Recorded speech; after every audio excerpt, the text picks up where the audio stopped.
he asked me about who that person is, and then I told him it was my ex. And he's like, "Why are you talking about? Why are you talking to this person at your job? Why are you hiding from me?" And it took off from there. So you think Basically. that I mean, I just want to ask this question as well. Mhm. Was you like do you think that talking to your ex while with this man triggered something in him? I mean, I'm not Yeah. giving no excuse about what's about to be talked about. I'm just saying, like, do you think that's one of the things may have triggered him and that? Yes, I think it did because he never showed any sign of jealousy, but when it came to that, like me talking to my ex, I just it just took him on a different page, I guess. Take it to another level. You know what I'm Yeah, saying? yeah. Like, I mean, like, coming from a man's point of view, like, you know what I'm saying? Like, um, I had jealous tendencies, you know what I'm saying, in relationships, and I think it's some of these, triggers come from, our past lives, and our backgrounds, you know what I'm saying, generations, curses that continue to happen in our lives that, that hasn't been dealt with. So, you know what I'm saying? Like, I understand jealousy, you know what I'm saying? And I mean, like, now that doesn't exist, you know what I'm saying, in my life now, but it's a process that you have to go through to heal from these, injuries that you incurred throughout your childhood life, you know what I'm saying? Yeah. So it's like, like I'm, seeing those red flags, you know what I'm saying, early. How long was you in that relationship with this guy? For 2 years, 2.5 years. So it's like it started in the first 6 months. Okay. So the first 6 months was good, but then after that, it was like hell on earth. Did it start off as like something verbal, like verbal abuse, or was it? No, when he found out about that ex and the fact that I was talking to the person at my job, that's when he was like upset, and I got my first black eye because of that. Wow. I mean, like, Yeah, while we was driving home. and who was driving? He was driving. Oh, so he was driving and hitting you from the driver's seat.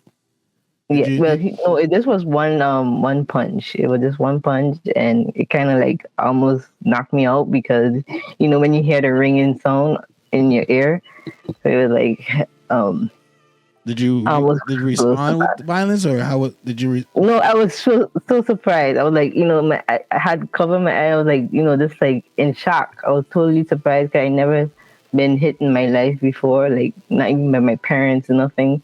So it was like a shock to me, and I didn't know what to do in that moment. When we reached home, that's when he called his mom, and he was still upset, and I was just apologetic. Wait. So what was the reason of him calling his mom for? Like, what, Because he was so shocked him upset. too? No, but I think. Well, I don't think he's a person to usually hit women, but it didn't seem like his first time, to be honest. But I guess it was like maybe took him back to maybe when he did it before, So he had to call his mom to help him calm down, I guess.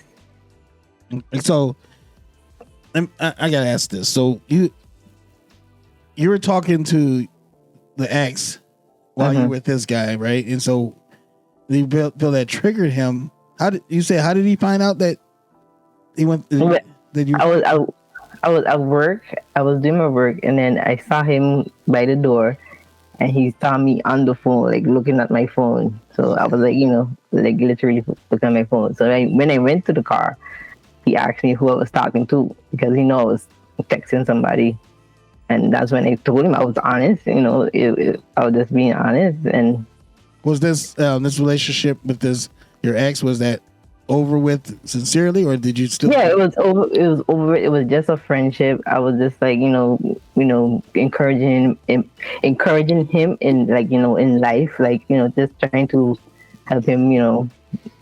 So there was nothing like secret, secret conversation. No, it wasn't a secret. It wasn't a secret conversation. I texted him at home already, so it was like it was nothing that should have been taken to that level. Did you tell your current boyfriend that you were still talking to him when before this relationship? Like like what I did. with my wife and other women, I would like ask them questions, you know what I'm saying, about past relationships, meaning as if like you have any feelings for another man, or you know what I'm saying, your relationships prior before this one, are they, you know, over, right? So did you guys have that conversation in the beginning? I don't remember having that conversation, but I just had my like persons who I have on my phone that I talk to. So it was like I could have been talking to anybody, but just because of that instance, I was actually talking to my ex, and that's when he literally found out. Okay. Everything? Say about what? Anything? You have anything to say? Then maybe the same question she could answer the same question. Okay. Well, I mean, like, so, I mean, it just feel that, you know, like this guy had anger issues, you know what I'm saying, that he suppressed, you know what I'm saying, because like, you know, like seriously, like if a man, you know, gets that angry when he puts his hands on you, these are you know, suppressed feelings, right, that he harbored. And when this incident happened, it triggered him, right?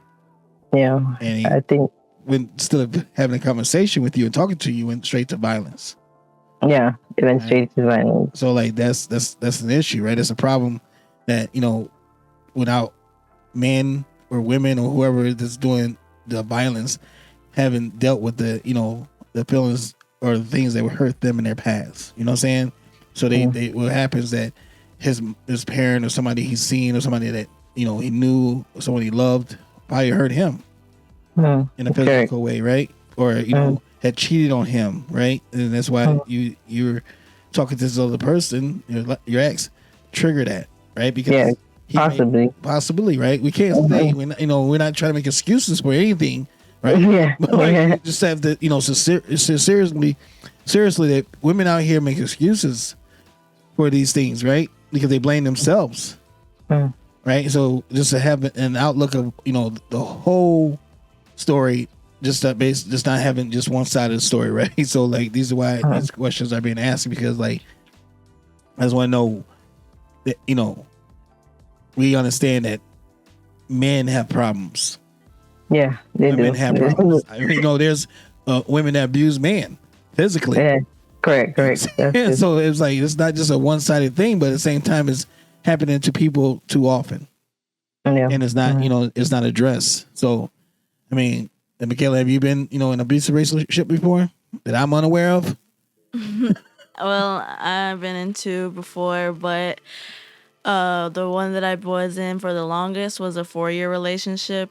It was back in high school. I had started that school. I rode the same bus with him, and you know, I just thought he was cute or whatever. And it was kind of like I already had been in high school already, but it still was like a new school type of high school. So it was like, you know, I still had to be friendly, meet new people, but I'm also a really shy person. So, I mean, he was kind of like the first person to kind of talk to me. And, you know, we kind of just clicked from there or whatever. The first red sign that I seen from him was when I was in the hallway and I had this friend. It was a gay boy, and he had hugged me, and I hugged him back, of course, you know. And all of a sudden, I just see my boyfriend at the time just fly by and just sucker punch this one dude. Wow. And now my friend is on the floor, and I'm just like confused. Like I'm just like, what was this about? And like one thing I'm always honest about things. Like, you know, if I have friends, like boyfriends, like, you know, I'm honest about it. I'm honest about what they like. If the dude likes, you know, girls, or they like boys. And so he was very well aware that the dude liked boys, and he still did what he did. And I didn't know how to take it at the point. I kind of just let it slide at first because, you know, it wasn't that big, but it was big. I just didn't know what to take from it. Because you know, some girls at my age, you know, sometimes we find it like, oh, you're just being overprotective. It's, you know, it's attractive, or okay, whatever. You're being a little bit too much, but okay. But yeah, so and then it just kind of got worse from there, from just, snatching my phone and like, being all up in my business, like just overly like hovering over me, and just, wanting to know my all my whereabouts. If I'm not, breathing next to him, then I'm with somebody else. And so then it started from, like I said, grabbing, punching, slapping. And then it took me like probably almost all 3 to 4 years to actually come to talk to somebody about it. And it was my mom. And the way that it was actually happened was, we were at the pool, and one of his homeboys was checking on me. He was like, "Are you okay?" Because I was emotional, and because we had just got out of a fight. And so, I ignored him because I wasn't allowed to talk to nobody, really. So then all of a sudden, I see my boyfriend just come just straight, fly by again. And then just, swinging on this dude and throwing him in the pool, and then, throwing pool chairs my way and everything. So at this point, I'm like scared for my life because, right before then, I forgot to mention that, for nothing, he had literally pushed me into the lake, like in front of his homeboys, and his homeboys did nothing. That's another problem is, there's a lot of times that, me and him had fights, and he had put his hands on me, and people were just standing there watching. Even one time in my neighborhood, and I actually had to fight back because we were on concrete, and it actually really hurt. So yeah, but back to the pool. Yeah, he was throwing pool chairs, so I was scared for my life at this point. We already was like too deep where, I knew he was abusive. I knew he was mentally and physically abusive. So I called my mom and I said, "Can you come pick me up?" And she came right away. And I wasn't actually really like open to tell her just yet. I was still like trying to get over all those emotions.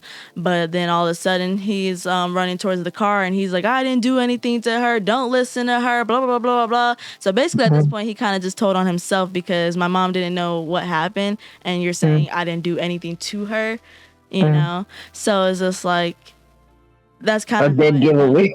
Huh? Yeah, it's a dead giveaway. Yes, this is a dead giveaway. And let me state for the record, I was not aware of this because he would not be here today. Because I was actually getting that to the point. So, I was getting to that point, yeah. But I want to shine light on for the listeners. Like, you realize that it took these women years to report these things, right? And and it's like, I want to ask that question. You know what I'm saying? Like, why do you feel it takes you so long? Do you think that it's going to change? I honestly think it has to do with, love. Like, in a way, like, love is blinded in some way. You kind of just turn yourself, you kind of turn blind to it. You kind of just let certain things slide. As much as you really want to leave, you think about life without them, and it kind of makes you like, okay, maybe things will change. Maybe I can do something different. Maybe it is me. That's where it comes to blaming yourself, because you're just like, all right, let me like backtrack and let me think of all the things. Like, why did he hit me this time? Did I do something? Did I say something wrong? And I wasn't really, trying to think of it like the real way. And it's like, okay, he's hitting me and he's in the wrong. And I shouldn't be blaming myself in this predicament, but I am, because I love him and because I have so much care for him, and I just hope for the best, and we were just in too deep. Like, we were already 4 years deep, and and one thing that I do want people to realize is that when you are in a relationship like that, men tend to make you feel like they're the only things you have and need. And they actually make your life that way. They make you stop talking to people and everything, like, Well, it's the controlling man that make you feel that way. Yeah. Right? Because this man is confident in themselves, and I believe that stem from having no confidence in yourself as a man. You know what I'm saying? So you try to, whoever you involved with, right, or who you surround yourself, because it's not happening to the women; it's happening to their circle as well.